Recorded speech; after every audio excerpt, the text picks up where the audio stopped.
शिव महापुराण पंचम खंड का 40वां अध्याय।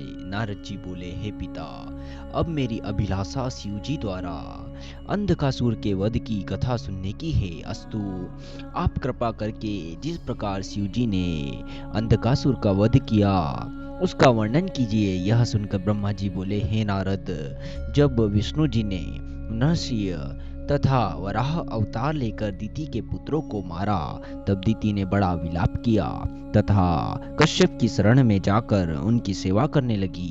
वह अपने पति कश्यप को प्रसन्न करने के लिए सब श्रृंगार छोड़कर ब्रह्मचर्य धारण कर रहने लगी।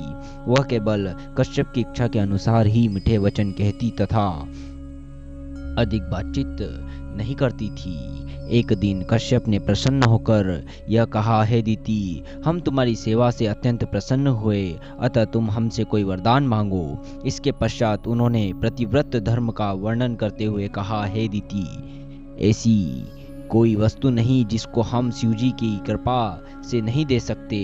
अपनी पति को इस प्रकार प्रसन्न देखकर दिति ने कहा, हे स्वामी, देवताओं ने मेरे साथ शत्रुता करके विष्णु जी के द्वारा मेरे दोनों पुत्रों को मरवा डाला और अनेक दैत्यों का वध करवा दिया है। मुझे इस बात का बहुत दुख है, इसलिए मैं आपकी शरण में आई हूँ। अब कृपा करके मुझे ऐसा पुत्र दीजिए जो देवताओं के हाथ से ना मर सके। हे नारद, कश्यप ने दिति की बातों को सुनकर उसे वरदान देते हुए कहा, दिति, तुम्हारी इच्छा पूर्ण होगी। मृत्युंजय जो रुद्र है, उनके समान संसार में कोई दैत्य अथवा देवता नहीं है। उसके सामने विष्णु तथा ब्रह्मा की भी कुछ नहीं चलती। इसलिए जब तुम्हारे पुत्र उत्पन्न हो तब तुम उसे यह भली भांति समझा देना कि वह किसी प्रकार मृत्युंजय को क्रोधित ना होने दे, क्योंकि शिव जी के क्रोधित होने पर फिर कोई रक्षा करने वाला नहीं है। इतना कहकर कश्यप जी चुप हो गए। तदुपरांत दिति कश्यप के तेज से गर्भवती हुई। दिति का तेज इतना बड़ा कि कोई मनुष्य उसके तेज के कारण उसकी ओर देख भी नहीं सकता था। 10वें मास में दिति के एक पुत्र उत्पन्न हुआ, जिसकी विचित्र स्वरूप तथा अर्थात उसके 1 सहस्त्र सिर, 2 सहस्त्र आंखें, 2 सहस्त्र पांव तथा 2 सहस्त्र भुजाएं थी। वह बहुत ही सुंदर, तेजस्वी एवं हष्टपुष्ट था। उसको यदि सब मुनि तथा देवता भी मिलकर उठावे तो भी वह नहीं उठ सकता था। वह अंध के समान इधर उधर झुककर चलता था, इसलिए उसका नाम अंधक रखा गया। जैसा उसका अंधक नाम था, उसी प्रकार उसने सब कार्य भी किया। अंध कुमार ने संसार में अनेक उपद्रव मचाए तथा देवताओं से समस्त रत्न आदि लात मार कर छीन लिया। हे नारद, इसी प्रकार अंधक अन्य देवताओं को अपने साथ लिए तीनों लोकों में अनेक प्रकार के द्रव करता रहा। वह इंद्र की सभा में जाकर इंद्रासन पर बैठ केवल देवताओं को ही नहीं अपितु इंद्र को भी आज्ञा प्रदान करता था। देवताओं को तो वह सेवकों के ही समान समझता था। एक दिन दैत्यों के अधिपति ने उसके पास जाकर प्रणाम करने के पश्चात कहा, हे अंधक, संसार में जितने देवता तथा मुनि हैं, वे तुम्हारे देवता हैं, वे तुम्हारे शत्रु हैं। उन्होंने बड़े छल कपट से दैत्यों का वध किया। इंद्र भी दैत्यों का घोर शत्रु है। उसने पहले दैत्यों को जो सर्वप्रथम उत्पन्न हुआ था मार डाला तथा देवताओं ने मुनीश्वरों की सम्मति से हम दैत्यों का बहुत बड़ा वन जला डाला। इसलिए तुम पुरानी शत्रुता का विचार करके देवताओं को पराजित करो और तीनों लोकों पर विजय प्राप्त करो। दैत्याधिपति की ऐसी बातें सुनकर अंधक तुरंत ही तीनों लोकों पर विजय प्राप्त करने के लिए तैयार हो गया। उसने एक बहुत बड़ी सेना एकत्र की। यह देखकर देवता तथा मुनि सब अत्यंत दुखी हुए। तब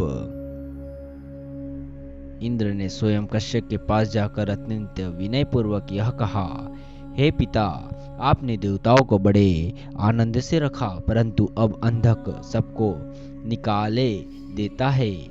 आप देवता तथा मुनियों के ऐसे दुख को क्यों नहीं देखते? वह क्षण क्षण भर हमको आज्ञा दिया करता है तथा हमसे छोटा होते हुए भी हमें बड़ा नहीं मानता। हे पिता, इस प्रकार का कार्य करने से बड़ा उपद्रव होगा तथा तीनों लोगों का काम बिगड़ जाएगा। पंचम खंड का 41वां अध्याय। ब्रह्मा जी बोले, हे नारद, इंद्र के मुख से ऐसे दुखपूर्ण वचन सुनकर कश्यप अत्यंत आश्चर्य करते हुए बोले, हे इंद्र, अंधक ने जो दुख तुम लोगों को पहुंचाया है उससे कुछ भय मत करो, हम तुम्हारे सब दुखों को दूर करेंगे। यह सुनकर कश्यप इंद्र को वहां से विदा कर अंधक को बुलाया और कहा, अंधक अदिति तथा दिति हमारी स्त्रियां हैं तथा उन्हीं से सब देवता और दैत्य उत्पन्न हुए हैं। वे बराबर हमारी सेवा करते हैं, हमें दोनों ही प्यारे हैं। अस्तु, तुम तीनों लोगों पर विजय प्राप्त करने का विचार त्याग दो, क्योंकि यह बड़ा दुखदायी होगा।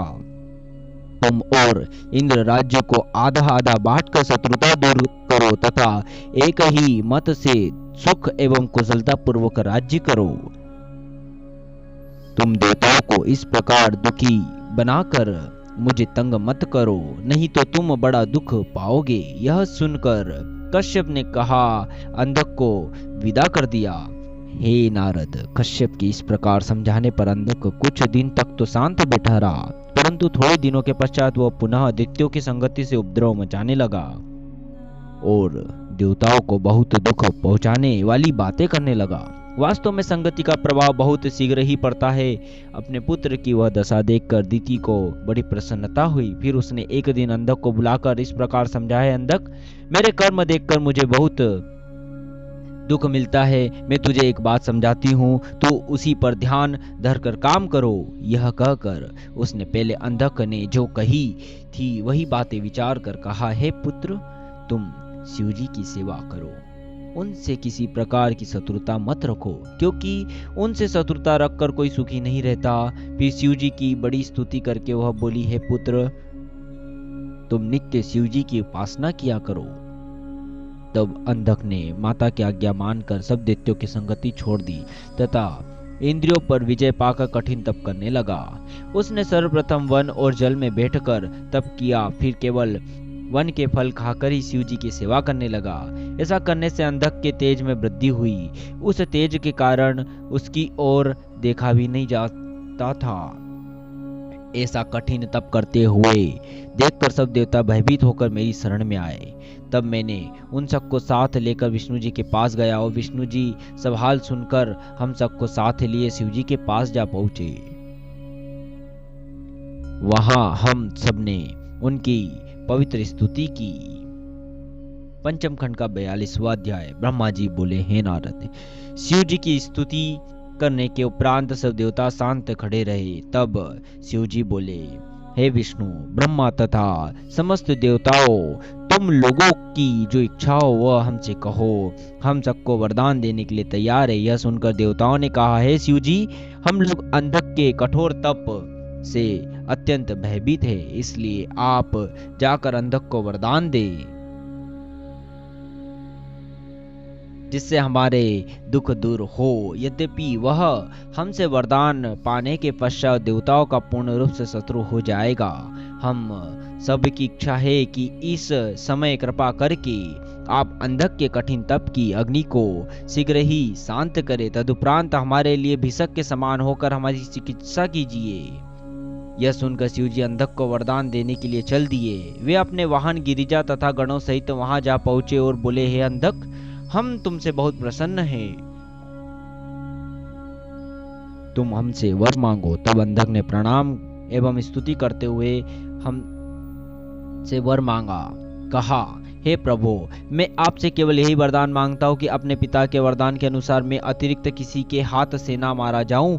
आप कोई ऐसा उपाय कीजिए जिससे मेरे पिता का वचन सत्य हो। यह सुनकर शिव जी बोले, अच्छा, हम तुमको यही वरदान देते, परंतु यदि तुम तीनों लोगों के राजा होकर अपना धर्म त्याग कर कुकर्मी हो जाओगे तो निसंदेह तुम पर बड़ा क्रोध करेंगे, जिससे तुम्हारे सब पुण्य नष्ट हो जाएंगे।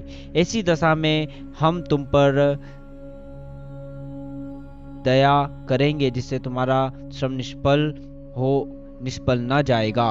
शिवजी इस प्रकार अंधक को वरदान देकर वहां से अंतर्धान हो गए। तब अंधक ने प्रसन्नता पूर्वक अपने घर जाकर अपने माता पिता को वर प्राप्त करने का हाल का सुनाया। हे नारद, जब देवताओं ने यह सुना कि शिवजी ने अंधक को ऐसा वरदान दिया है तो वह बहुत घबराए। फिर उन्होंने इंद्र के पास जाकर अंधक के वरदान पाने का सब हाल कह सुनाया, जिससे समय पर देवता इंद्र के पास जाकर सब हाल कह रहे थे। उसी समय चारों ओर से दैत्यों ने अंधक के पास जाकर देवता तथा दैत्यों की पुरानी शत्रुता की कहानी कह सुनाई, परंतु अंधक ने कुछ नहीं कहा। वह केवल इंद्रपुरी को देखने के लिए रथ पर चल दिया तथा कुछ समय के पश्चात इंद्रपुरी में पहुंच गया। अंधक को वहां आते हुए देखकर अन्य देवताओं के साथ इंद्र बहुत भयभीत हुए। उस समय इंद्र ने तुरंत उठकर अंधक को बराबर एक ही आसन पर बैठाया। तदुपरांत इंद्र ने मन में दुखी होकर अंधक से आने का कारण पूछा तथा वह यह कहने लगा कि आपने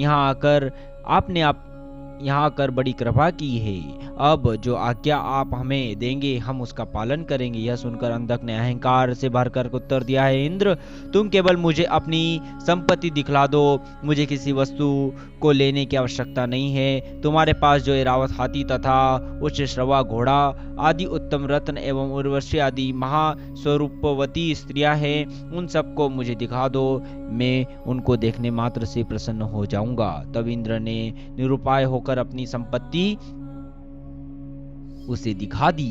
इंद्र की संपत्ति को देखकर अंधक आश्चर्यचकित हो इंद्र के आसन पर बैठ गया। उस समय अंधक ने यह आज्ञा दी कि नृत्य आरंभ किया जाए। इंद्र ने यह सुनकर भयभीत हो सब सेविकाओं, गंधर्व और अप्सराओं से कहा कि तुम सब लोग अपने सुंदर नृत्य द्वारा अंधक को प्रसन्न करो। हे नारद, हर प्रकार के बाजे, ताल, स्वर आदि बजने लगे। सातों स्वर, 21 मूर्छना तथा 3 ग्राम के साथ गान होने लगा। अंधक ने उस नृत्यगान से मोहित होकर यह चाहा कि मैं अप्सराओं को अपने वश में करूं, परंतु देवताओं ने यह स्वीकार नहीं किया। अंधक ने जब देवताओं की ऐसी अवज्ञा देखी तो वह अत्यंत क्रोधित होकर सिंहनाद करने लगा। उस समय इंद्र ने देवताओं से कहा, हे देवताओं, उठो, ईश्वर का स्मरण कर भली प्रकार निर्भय होकर युद्ध करो, क्योंकि अपनी स्त्रियों को देने से तो लड़कर मर जाना ही उत्तम है। इंद्र की यह आज्ञा पाकर देवता तुरंत लड़ने को तैयार हो गए। उस समय अंधक भी 500 धनुष अपने 1000 हाथों में लेकर तथा प्रत्येक धनुष में अनेक बाण चढ़ाकर युद्ध करने लगा। जब इंद्र ने सम्मुख आकर वज्र से अंधक को मारा, तब अंधक ने क्रोधित होकर अपने त्रिशूल, गदा आदि नाना प्रकार के शस्त्रों से प्रहार किया। उस समय देवताओं सहित इंद्र युद्ध स्थल छोड़कर भाग गए।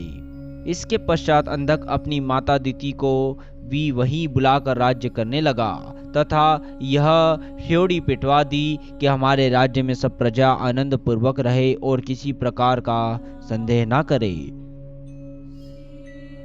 इंद्र का राज्य अब समाप्त हो गया। सब वर्ण धर्म में स्थिर रहकर अपनी आज्ञा का पालन करे। जो कोई हमारी आज्ञा के विरुद्ध कार्य करेगा वह हमारे हाथों से मारा जाएगा। इसी प्रकार आज्ञा प्रसारित कर अंधक स्वयं इंद्रपुरी पर शासन करने लगा। पंचम खंड का 33वां अध्याय कल से शुरू होगा। ओम नमः शिवाय।